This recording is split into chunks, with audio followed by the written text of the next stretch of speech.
All right, so pardon the wind noise. Like I said, this Ram 2500 Lone Star Edition is quite possibly one of the best, everyday move around town kind of vehicles, because it's not as wide as a dually. You still get a good amount of capacity with it, but just made a trip to Home Depot, picked up some more materials. I needed a few more diesel fuel cans, so I picked both of these up, filled them up. I have some filter sand for the pool. Got, I think I got 10 of these blocks. Got a tamper. Out of everything I've needed forever, I've needed one of these tampers, and I bought a second rake because I need a second rake. But a topic I want to talk about here real quick is one that I know people are going to ask, and that is, if you got a truck like this, it's great that it's, an everyday runaround kind of vehicle, but what size of travel trailer or fifth wheel would I recommend using a truck like this for?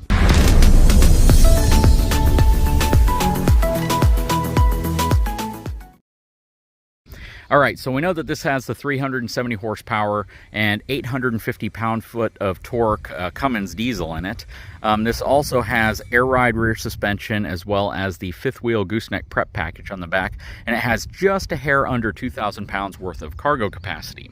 So in my opinion, from a travel trailer perspective, you could actually go pretty high. So if we factor from a travel trailer perspective, how many people would be in this truck, ranging from maybe 2 to 4 typically for most families, right? Either a couple or a family.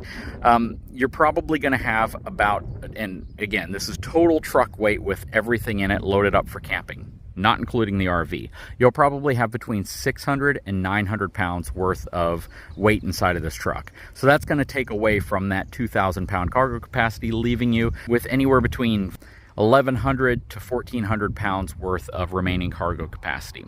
So from a travel trailer perspective, if you take your typical travel trailer, you could probably expect to see about 10 to 15%, closer to 15% when a trailer is full, but about 10% when it's relatively empty worth of weight transferring to the back. So if that's a 10,000 pound trailer, you're gonna have anywhere between about 1,000 pounds worth of tongue weight on the back when it's empty, probably more than that. It's usually a little high when you factor propane and batteries, up to about 1,500 pounds. But on average, a 7,500 pound travel trailer loaded up to 7,500 pounds is going to transfer about 1,000 pounds worth of weight to the back of a truck like this.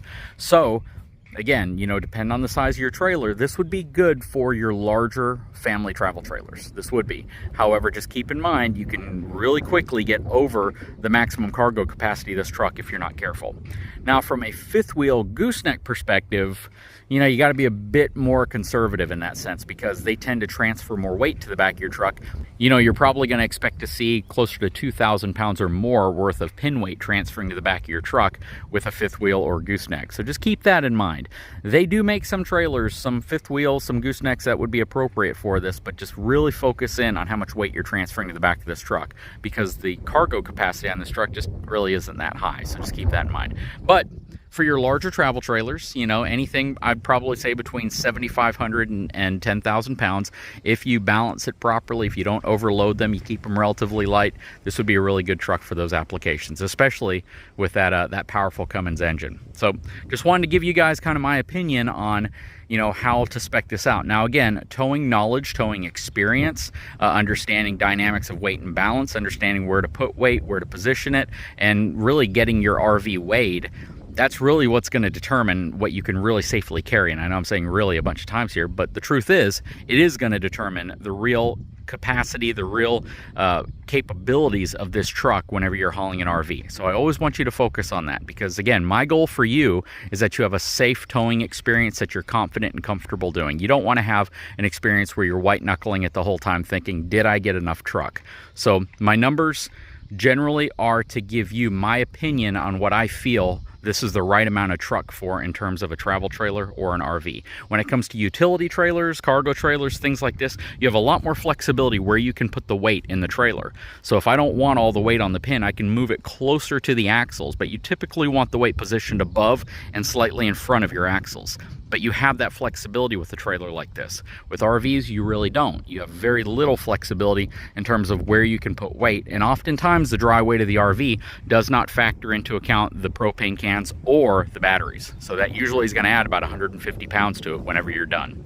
Anyways, guys, I sure hope you've enjoyed this video series. I sure hope you like the information on this Ram. It is absolutely a beautiful truck, and it's certainly one of those trucks that I could see spending a lot of time in. Okay, so a lot of folks want to know when you get a mini excavator, John Deere, any other brand, how you grease it. I made a little video talking about this little lube shuttle that I have. Super cool battery powered grease gun. It doesn't use your traditional plunger. It uses kind of like a system where it extracts the grease into the tube as opposed to needing to use a plunger which pushes it. But very, very cool, works really well.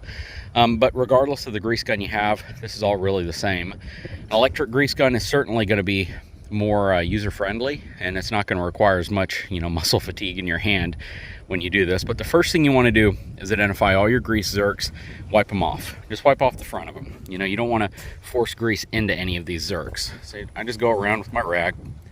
I'll hit all my zerks, wipe them off.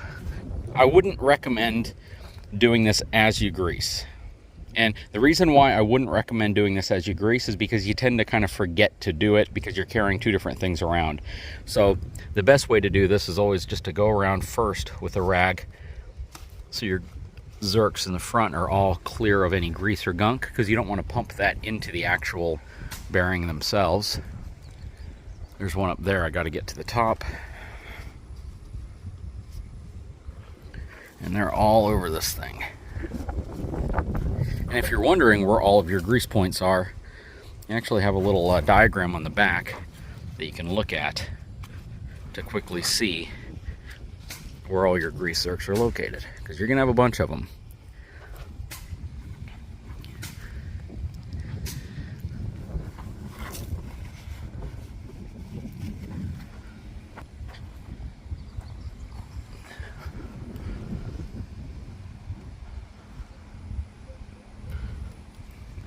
You even have to get up high. Okay, I had to run and grab the keys, but I rotated the boom and the stick down because there's a couple more grease zerks you just can't get to with it up. One of them being right here, and then the other one being right here and right here. So there's three of them up top that you just can't see or get to if you don't put everything down, and you can easily forget to do them. And the last thing you want is any of these to run dry, because they'll start messing up your bearings, making a loud noise, and just not giving you the performance you're looking for. So got a few more I got to clean off, and then we'll be ready to pump some grease into them. Okay, so the first ones I'm going to grease are going to be the ones up here, because I won't be able to get to some of the bottom ones unless I lift the boom back up and put the stick out. So I'm going to go ahead and hit those, hit these. I think there's 12 of them total that I need to hit. So I'm going to go through, I'm going to go ahead and hit them all, and then I'll kind of show you what I did at the very end, because it's this has that little quick coupler at the end. So you simply kind of push it out, clamp on. Sometimes you just have to pop it on, but yeah, let's go and get this thing greased up and ready to go again. And I like to grease mine pretty much every time I use it. I don't really subscribe to that whole, after every 10 hours, 20 hours, 30 hours. I pretty much like to grease mine every single time I use it, and I grease it to the point to where I see grease start to come out around the side, and that just lets me know that I've gotten the grease pushed through the entire bearing, the entire assembly, and it's coming out. It makes a mess. Some people will go through and power wash it, pressure clean it, whatever they do. I really don't know. I go through with a rag every now and then and just wipe off the excessive stuff. It's super messy any way you do it. Any way you slice it, you're going to get messy when you're greasing a tractor. This is going to make it a lot cleaner to insert the grease, but you still got to get the old grease out, or just, I guess some people just leave it on there and let it cake off on its own. But yeah, I like to keep it clean, because if not, you're gonna have this big pile of grease building up here with dirt sticking to it and everything else, and just makes a nasty mess later. But yeah, let's get this thing greased up. Be right back. Okay, just put the grease gun away. Let's count all the grease zerks that I just hit. This entire process probably took me 5 minutes. Doesn't take very long at all. So there's one under here, right under that space. That's 1, 2, and there's 3, 4, 5. If I'm missing any, someone let me know, but I don't think I am. And then you got another one down here, that's 6. Got 7. There's 8, 9, 10, 11, 12, 13, 14, 15, 16, 17, 18, 19, 20, 21, 22, 23. I don't know if I counted that one. I think I did. So we're at 23 so far. I think that's it. And then there's going to be one possibly in there, but I've never really reached in there to check. So if there is one in there, I'm not sure how I would actually get to it. Maybe not though. But yeah, I have a feeling like there is. I just need to look deeper in there. But again, maybe not. Well, that's pretty much it. I think, what, 23. A lot of grease points. And I try to grease them as frequently as possible. You know, this one right here, I pumped it until all the old grease came out. You can see where it kind of bubbled up around right here. Typically, I just want it so you can just see the grease start to pop out like right here. And that just lets you know that the grease is pushed through everything. But this is probably the biggest piece of preventative maintenance that you have to do on one of these. Now, the other thing that I do pretty frequently is I check the actual air filters on it. So the air filters in here, you can kind of pop this out and it'll help get any big pieces of dust or anything out. But what you really want to do is open this up, take your filter. You have two filters. You have a inner filter and an outer filter. See all that dust?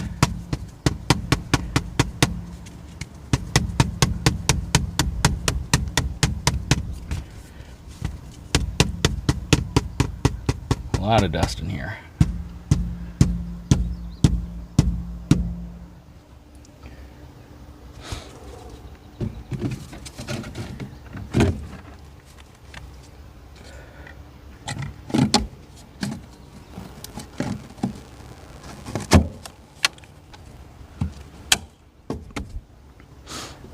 Check our fluid level. And that's pretty much it. So yeah, it's just preventative stuff. Just make sure everything's in good shape and do it frequently. You know, you have instructions on these to do it after a certain amount of time, but it never hurts just to kind of check it. If you have some free time, if you're kind of wondering what you could be doing, well, checking your mini excavator is definitely not a bad thing.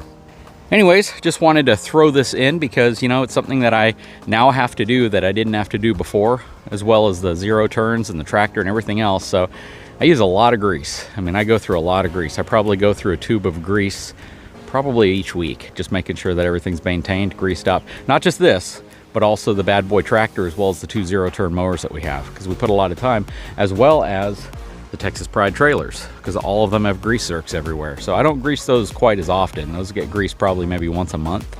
Maybe, honestly, probably maybe once every couple of months. But the tractor and the excavator sure do need grease a lot more. And the zero turns don't need it quite as often, but you absolutely need to make sure that you maintain those. But yeah, keeping everything greased is such a vital activity that you have to do to maintain and extend the longevity of these things.